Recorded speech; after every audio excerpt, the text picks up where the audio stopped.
মোদী সরকার ওনার vote দিয়ে এখন জিতে এখন তো আমাদের গরু টরু বিক্রি হচ্ছে না।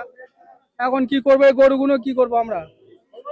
আমাদের বিষ খাওয়া ছাড়া কোনো উপায় নেই, কি খাবো আমরা? আমরা এই গরু নয় সব বিক্রি করে ওরা নিয়ে নিক, কিনে নিয়ে নিক আমাদের কাছ থেকে। আমাদের কাছে 19টা গরু আছে। হ্যাঁ, মুখ্যমন্ত্রীর বাড়িতে দিয়ে আসি,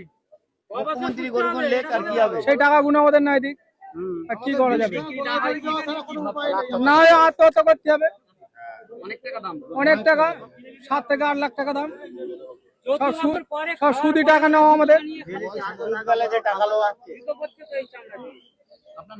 সমর মন্ডল।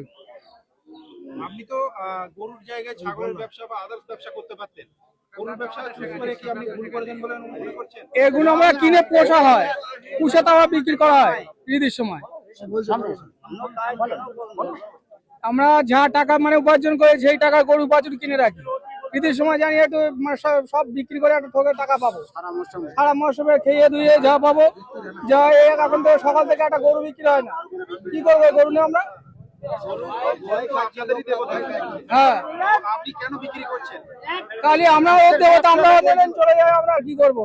এমনি নিয়ে নিন, বাড়ি দিয়ে রেখে দিন। জানেন যে কুরবানির ঈদে মুসলিমরা গরুটা কুরবানি করবে, হ্যাঁ, আপনি কেন গরু বিক্রি করছেন বা গরুর ব্যবসায়ী বা কেন?